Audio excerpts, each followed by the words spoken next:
back, scientifically accurate art lovers, to the second ever episode of Nailing Science with me, astrophysicist Dr. Becky Smethurst.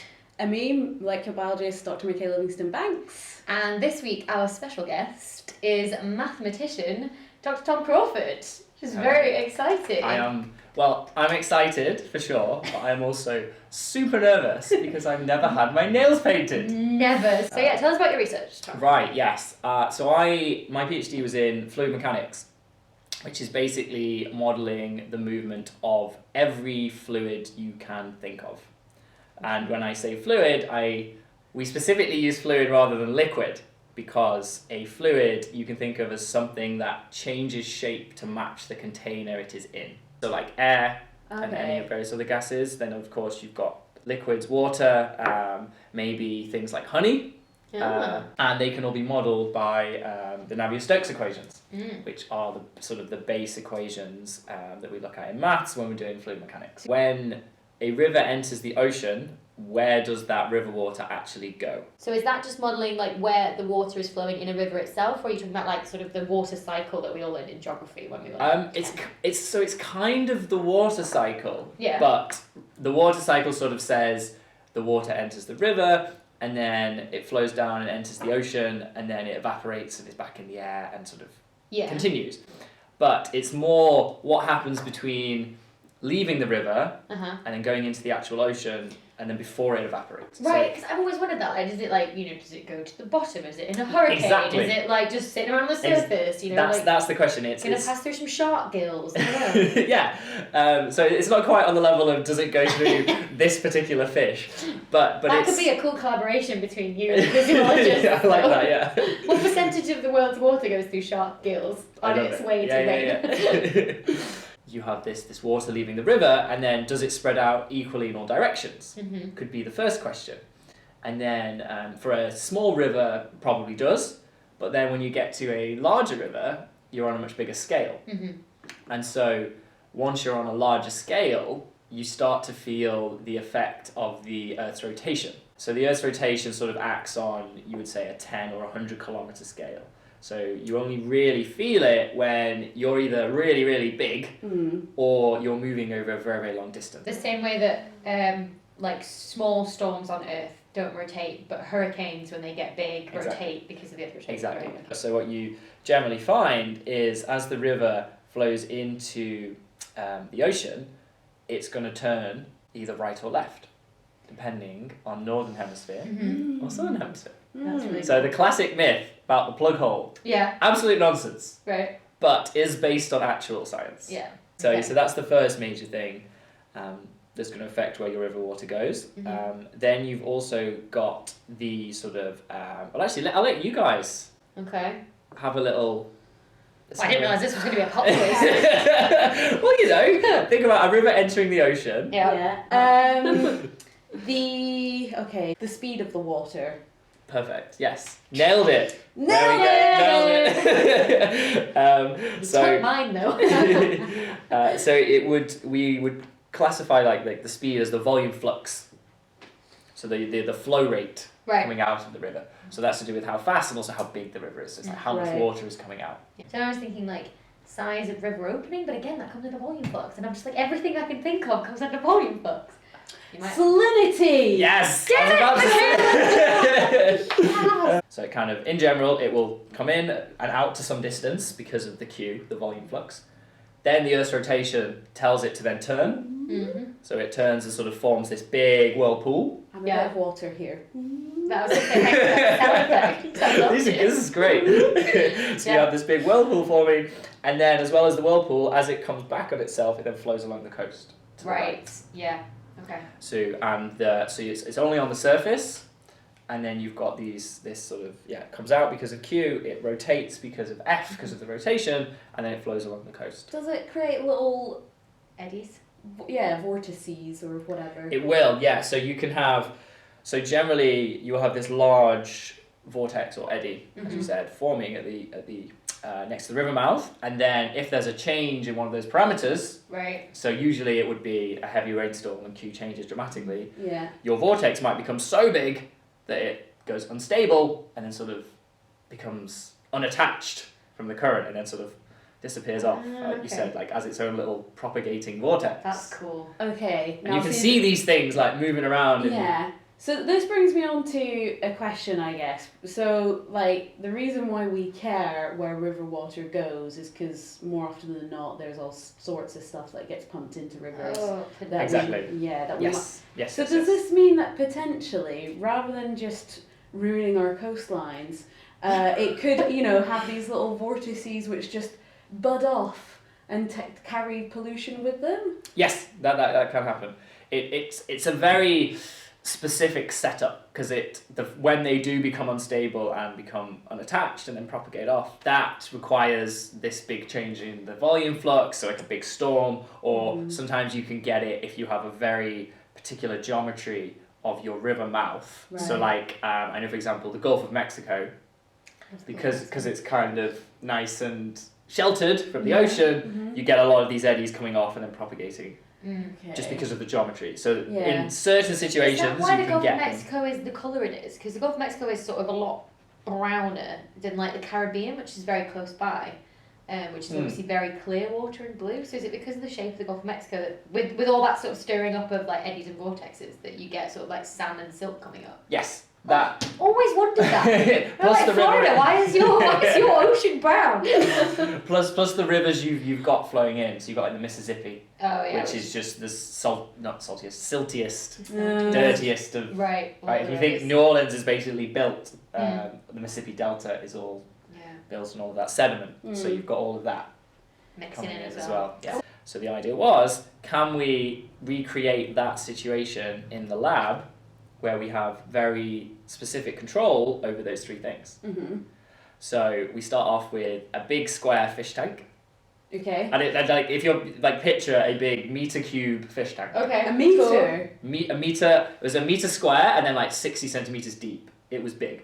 Wow. Yeah, it was. That is a really big tank. It's a very big Aquarium. tank. You could yeah, have like, big if you acrylic. felt like it, just been like, I went for a swim. I actually did. I did go paddling and it was. It's just like 30 degrees outside. Yeah, I'm just gonna get in my big paddling pool.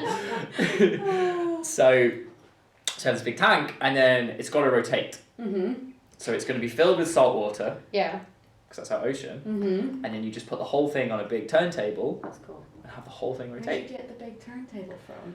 On my very first week doing my PhD, they take me down to the lab and they're like, oh yeah, this is your turntable you're going to be working with, but please be careful because it costs £500,000. Oh, God. Wow.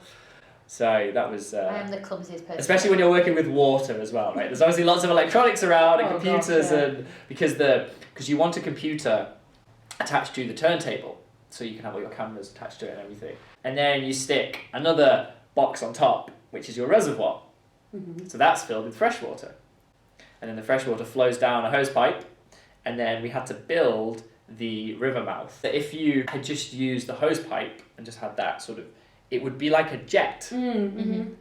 And if you sort of picture a river, it doesn't really behave like a No. jet. No. Like Okay. there's got a lot of water coming out, but it's not really projecting very far out. So the first few experiments we did, we just had the hose pipe, and then But we also were that's just seeing... assuming spherical symmetry as well. I mean, most Yeah. physicists do that, but in real life we know that is not what we're supposed to do. So there's various reasons why that's not perhaps the best idea in the world. Right. But the idea was to have this sort of rectangular box, and then we filled it with a sponge. So the hose pipe was feeding the water into the box, but then by having the sponge, it meant that it didn't just all flow out the hole at the front too quickly. It allowed the whole box to become full, And then it still had enough momentum from the hose pipe to actually come out, but not as much as the hose pipe by itself to shoot out too far. Yeah. So that would then be the river mouth and the source. It's like a flow valve, so that controlled how much water came out, so you could adjust the volume flux. This was like turning on the rain, basically. Yeah, Basically, you stand there going, make it rain! Just like Speaking of make it rain, check out my rain. That is looking fabulous. It's a little rain cloud. It looked Christmassy.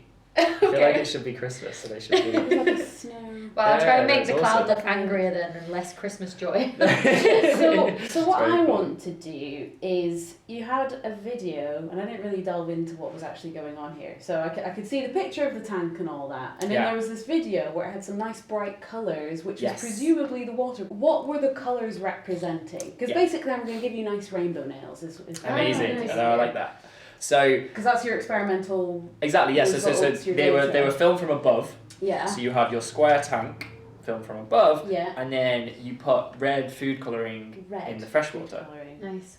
So we use red purely because Oh, and then the it's- colour, it's- the multicolours must have been what added in afterwards with a computer Their or depth. something. Their depth. their depth. So you have your salt water is black because that allows there's a light sheet on the bottom, Uh huh. and then your camera's above. So Yeah. all of the light passes through the clear salt water Yeah. and enters the camera, so that's black.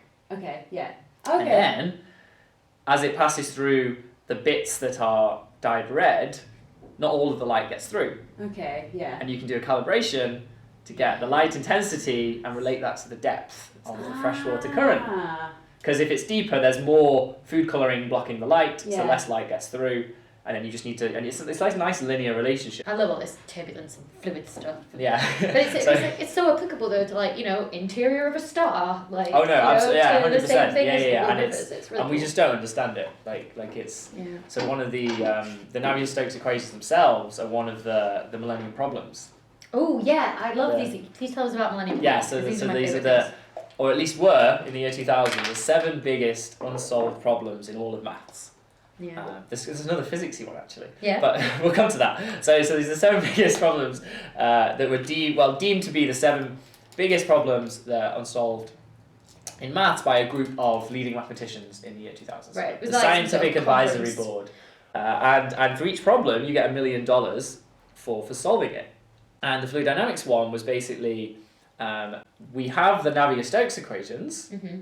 which we mentioned at the beginning. They model every single fluid, and there's quite a lot of different behaviours in all of the things that we touched on. So we touched on gases, water, ice can be modelled by the Navier-Stokes equations. Oh, yeah, because like you get ice flows, don't you? and Glacier. Stuff as well. Yeah, Yeah. exactly. I, The I glacier love will like flow down time a lapses mountain. of glacial flows. They're Yeah. so cool. I can watch them like all day. You have these equations, but we just don't really understand them mathematically. Right. Yeah. So the Navier-Stokes equations themselves are just mass is conserved and force equals mass times acceleration. Okay. Yeah. Classic. It's like physics. the two most standard things you would expect to be true for a blob of fluid. Right. Yeah. Right?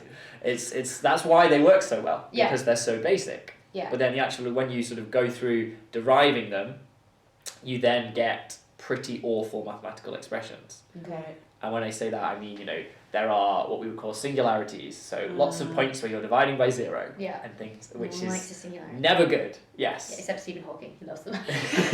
What's a physicist? And they're like, black holes are singularities, no? Yeah, exactly. They are. Black hole singularity. Big Bang, beginning of the universe was a singularity. The wording of the problem is great. It says like the challenge is to unlock the secrets of the Navier-Stokes equation. Right. Like, what kind of imagine if that was like on your exam, Yeah. right? This is the question. Question 1. Unlock sequence. Yeah, Like that that's could all mean weird. anything. Yeah. So you get $1 million if you do that. $1 million. Wow. Yeah. Get on it, guys. So you had this really nice formula, which was basically saying that the depth of the river was proportional to the rotation rate and the volume flux divided by the gravity to some like Yeah. power of a half to Yeah, make the yeah, units yeah. balance. But like a really nice simple relationship. Yeah. Plug in the numbers, it says your current will be, for my experiment, say 8 centimeters deep. Yeah. And then I do my experiment and I measure the depth of the current, and it's like, oh look, it's obviously it starts at 0 because there's nothing happening. Yeah, and then when yeah. the current starts to flow past, it starts to increase, and then it starts to flatten off Reaches an at equilibrium. about 8 centimeters. Yeah. I'm like, Ah. yes. And if you repeat it, does it do it again? Yeah, and then you sorry. slightly change your parameters again. It should be 6 centimeters now, and it's about Yeah. within about 20%, which is pretty standard experimental error. It does a really decent job. So like it's not telling you how it gets to that depth. You can't really model that increase and Yeah. different things, but you can get a really nice picture of what the final depth's going to be. And that's what you need when you're, for example, trying to clean up pollution. Because it'll say the top 10 meters will contain river water. Below that, we're Yeah. all good. Yeah. So you don't need really big, expensive systems that will clean the bottom of the ocean. Okay, I think I'm done. You think you're done? Oh, I've got to catch up. Maybe I Sorry. can paint like a little equation on the thumb. I don't know if I can put Yeah. it on. Why don't you write an equation on the board that Michaela can copy? That's one of the navier-stokes, maybe. Would it fit on a nail? Oh, I maybe just, yeah, if I did the Right, same. right, If I did the okay. conservation of, if I do conservation of mass Yeah. for an incompressible fluid, Okay, conservation which of mass. means a fluid you can't really squash, so it has constant density, like water, Yeah, okay. right? Because even, I think, I'm trying to remember the numbers, at the bottom of the ocean, 5,000 metres down, water is only squashed by 4%. So if you had a litre at the surface, Mm-hmm. it's 0.96 litres cubed Yeah, at the bottom. Yeah. It's only squashed a tiny bit, so basically it's incompressible. Yeah. Basically it's constant density. that's So you mean, wait a minute. You're right, well, Michaela. No, I can understand. You have a but meter cube. There's just something in my head that's like, if you put like as much pressure as humanly possible onto something, it should just like compress into like a solid. I know that's not how these things work, but I just suppose in my head, eventually- that's what But Eventually eventually, maybe, but- yes, that is right, what so- happens. You've got. It's really hard to do this without trying to Yeah, destroy. do not ruin my masterpiece. 0. Called it. Oh, I There we can go. do that. Michaela, your thing about if you squash something, I was literally just going to grab that one. If you Sorry. squash something enough, it eventually becomes a solid, is basically what happens in a neutron star. Yes. So, like, to that extreme, right, Of you've course, took... Okay, You so you took- have to be like humongously Yeah, large. you've took atoms and you've basically broken them into... You've squashed them so much, the Yeah. electrons have come away from the protons, Mm-hmm. and then you force the electrons to merge with the protons, you've squashed them that much. Basically, you've arranged your neutrons in like a crystal structure, so that they're Okay. as tightly packed as they can go, like you've latticed them all, Yeah. and that's what you get, but not like with water, like you can't put enough weight on like It's molecules to, like the pressures you need are ridiculous, Yeah. you know. But there's a lot of sea. Yeah, but it's not, yeah, but not okay, close to. so the numbers The are pressures. astronomical. Do you like your evaporating water? Because it's kind of terrible. That's good. It kind of looks like the river one. The river one has got sparkly silver on it It does have because it's sparkly looking silver. at a river from above. Oh, and it's it's sparkly. sparkling because it's a nice sunny day. Exactly. No, they're all See, fat. you got They're it. You got it in the end, right? And your thumbnail, Right. to complete the picture of the cycle. Yeah. Right. And the fact that this is all that we care about is like pollution is the reason we care. Yeah. There's a three-eyed fish on your thumb. Wow. Like, full on. Okay, look, we're trying to fit a three-eyed fish on my thumb. Yeah. That's very good. I thought that would be hard to fit on a nail, genuinely. So that's Where there's solid will, effort. there's way. So, ideally, I would have gone to the River Rhine Right. and been able to sort of collect data there. But the sort of ships that do that with NERC, they were all fully booked, or Oh. on other projects or That's sad. whatnot. Or so I couldn't actually do that. So instead, I happened to get a spot on a ship which was sailing around the Southern Ocean. Oh, I thought you were going to say Boaty McBoat. I was getting so excited. That would have been amazing. And this is the James Clark Ross. Oh, okay. So with BASS, with the British Antarctic Survey, and we sailed around the Southern Ocean for 6 weeks. And the main project was trying to collect data for climate models. Yeah. And I sort of tagged along because I was like, well, okay, Antarctica doesn't have rivers, but it does have ice, and ice melts.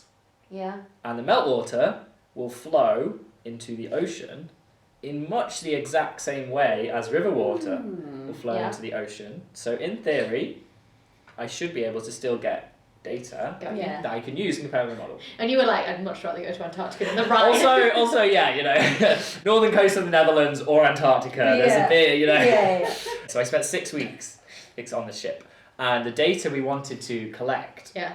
for their climate models, you got the sort of the best readings following a storm.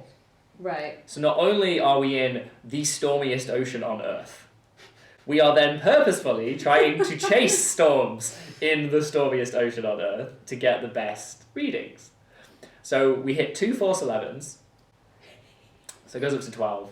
Force 11 is anything that isn't securely strapped flies across the room, Oh my god. including yourself. Yeah. Like you come out your Wow. bed, they have a panel at the side of your bed and a seatbelt harness thing that you put on when you go It's to like being in sleep, space. so that you do. Yeah, it's insane. And we hit about 2 weeks in, we hit the first force 11, and it was hilarious because the lead investigator, he's made up because he's like, we get such good data, and the captain's like, what is wrong with you? Like, the the ship's hopefully not going to sink, but like this is pretty, it's getting towards that kind Squeaky bum time. Yeah, squeaky bum time. Let's say that. And what happened in this storm? Sorry. That was amazing. You got to show off I'm really the proud fish. of my fish.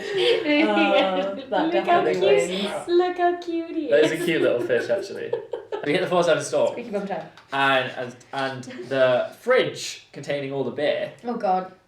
it fell over, Oh no! and it was Took all all the beer. glass bottles of beer. So we lost all the beer. What, like 8 weeks worth of beer? So we had a few bits of spirits, but they went after like a week or two. But then we had this other person on board. I don't want to give away who it was, but somebody else was on board who was quite a resourceful character. Right. And he was like, guys, don't worry, we'll just come down. We'll go down to the lab. So we went down to the lab.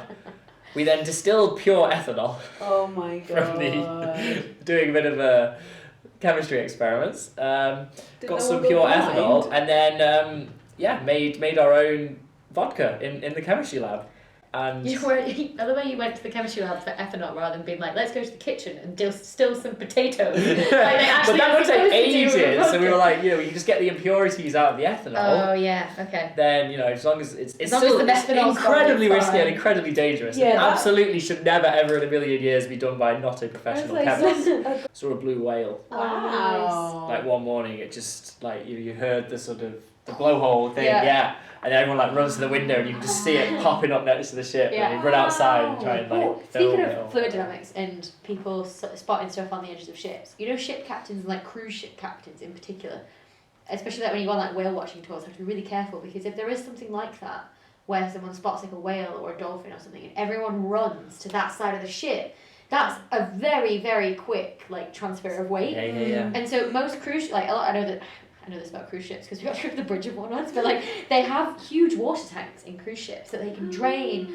and refill depending on like weight balance on the ship. So they have to be ready, like if like there is a sudden like weight change, that they can do that and it can adjust itself. Flip the whale switch. But it's amazing, like Just a big button shaped like a whale, like hit whale it. left, whale stop, and a whale red left button. port. Yeah. But like also they were saying that like how cruise ships have the bridges that stick out just a little bit like on the side. They were saying that those can touch the water before they can recover themselves. Yeah, it's like a 40-something degree angle that they can get to before they can like they'd be like quickly refill the tank on the other side of the ship and it will like rewrite itself. Which is amazing, right? Now that'd be a squeaky bum The- situation. Yeah. Based on the experimental setup that Tom used, there was this really cool multicoloured visualization of where the fresh water was going when it went into the ocean. And so, you have the thing coming out and it kind of starts going round in a circle a bit, and then it spreads along the coast, going right. So Tom's cuticles are the coast. Tom's in this, cuticles right? are the coast. I could have painted in a coastline, but hey. And the colours represent depth. Okay, so in terms of scientific accuracy, I think that's pretty accurate. out of 5? Out of 5, I'm gonna say 4. 4 out of 5 is Only scientific because, accuracy. as you said, I think it's pretty accurate. There's just this one's maybe a little bit too fat. Yes. Okay. In general, the current is widest near the river mouth, Right. and then it tends to thin Oh, out. Yeah. see, So that's you the just problem of doing slightly- it on pinky. Mhm. Yeah, it's kind of. More colour. Yeah. So that's the only slight criticism. Otherwise, it's fabulous. And then okay. The next score was It's like fabulous. just how many like And then we've got that lookability one was as just well. sort of my next score of like how many times are you gonna be like later today. I think lookability, like, it's got to be a 5. Hang on. I think it's 5 out of 5 for lookability. Right. It kind of catches the eye. It looks like a rainbow. It's got the whole Yeah, pride thing coming in. I think it's just great. Yeah. Like there's so many great things about the lookability. And then obviously your thumb as well. And then the thumb's just Yeah. That's massive. The incompressible. equation. It's fab. So Got it on my nails and got it tattooed on my wrist. Yeah. Incompressible nails. It's totally fine. So that's a 9 out of 10. Yeah. And then what about this hand? So I'll explain this hand. So over here on the pinky, we have the beginning of the water cycle. We have a storm cloud with rain. On this hand, we've got a meandering river. So you have the river itself, and then even the Oxbow Lake, where the meander has been cut off by the changing nature of the river. On this hand, we've got the whirlpool that the eddies and currents form when they enter the ocean, and they can even break off and jog on into the ocean a little bit further. Then we've got the evaporation of the ocean back into clouds on the pinky finger, but then when on the thumb, for when people get this wrong and they don't account for the pollution, we've got our cute, adorable little three-eyed fish that's really happy and he's putting bubbles as well. That's amazing. Does he have a name? So Is it a he? We're going with it. You said he. I'm going to assume. I did call him a he, so I'm going to call my three-eyed fish Herbert. Herbert. It's a good name, strong name. I was thinking Blinky. Herbert. I don't know why. No, that's probably correct. I'm going to go for Herbert the Halibut. Herbert the Halibut. Okay, that's better. Halibut. That's better. Herbert the Halibut. Yeah. Try Bit of that, alliteration. Yeah. Amazing. So in terms of scientific accuracy. Well, it is. No, it is the water cycle. So I think it's got to be a 5 out of 5. Like, it is the water cycle. I can't argue with that. And then like how many times are you like, ooh, like lookability? It's shiny. You can't argue with shiny. They're good, but I think the multicoloredness of this is kind of drawing me a bit more. But then the fish is awesome. Yeah. So I'd have to say 4. Ooh, 9 I out of think 10. it's also a 9 out of 10. So that's technically a It's draw gonna on be- scores. it's Can you technically pick a favourite, or would you like to leave favourite. it to the viewers in the comments to pick a favourite? Well, I think the viewers should definitely comment in the. Sorry, I think the viewers should definitely pick their favourite and comment. Yeah. But purely based on the fish. Yes! And 9.1, an extra 0.1 bonus point. Herbert won it for me. I think for Becky, I mean, that is like that is just awesome. something else. It's so good. That is awesome. He just looks so happy. He's got 3 eyes and he doesn't care. He's like, you know what? I can't compete with Herbert. I think. So, No, it's peer-reviewed nail art. It's what it is. Peer-reviewed Peer-reviewed. nail- there we go. Let us know in the comments which was better, my carbon cycle, my water cycle nails complete with Herbert the Halibut, or Michaela's amazing water tank like tracking of My river experiments. salinity Experiment, stuff yeah. in Tom's experiments, complete with River in a lab. navier-stokes. River in a lab. River in a lab. Thank Versus you. water River in a cycle. lab versus water cycle. That's probably enough nail art for one day. So thank you all for watching. We hope you enjoyed that. Make sure to check out Tom's channel as well, which I'll link down below in the comments. If you like that, click the little like button and make sure to subscribe and get the bell on as well. We will be back in a month or so with another unsuspecting scientist, which we will accurately paint scientific nail art onto their nails. But until then, we'll see you all next time. Yeah, if you're wondering why I sound like I smoke 10 a day, by the way, it's because I was at my cousin's wedding at the weekend. Okay. And I think I lost my voice when Linkin Park's In the End came on. Oh. That's an excellent I just was Great like- song. I mean, that's the kind of thing that they must use for doing special effects in like films and TV, right? Is that, when I was looking at like careers and stuff when I was an undergrad, and they were like, basically they need mathematicians and physicists for when they explode a building or break a dam open, like release the river kind of thing. Like, we haven't mentioned your t-shirt yet either, which is amazing. It's like Rick and Morty t-shirt. I feel like we should all just be like, Pickle Rick! Twisted around like that. Right, like literally like you're holding something, but don't like get them all together, and then put your I thumb can't flat Make like my this. little finger do it. Like you're punching the table. My little finger wants to stay out. Like you're punching the table. It's fine. It's fine. I'm I'll not. do it upside down. I feel like I want to do that again. I've half done it upside down and it's like skew I it. think it works, Oh, you know what you but- could have done? You could have just put your thumb on the table like Just that. done that. Yeah. Doesn't work. Email them. Just I know, I was email like, them. Dear guys. Tokyo City Council. I noticed. Tokyo Olympic Committee. I just. Well, I guess no, even the city council that would have done it, Probably, though, right? yeah. If you email them, they're going to need to do it again at some point, right? Yeah, So, just say. if you're Here's a watching link to Tokyo my- City Council, I noticed. Check out my thesis. It's online. It's only 255 pages. No, just Like- watch this video. Yeah. Watch this Clear it video. all up. Yeah.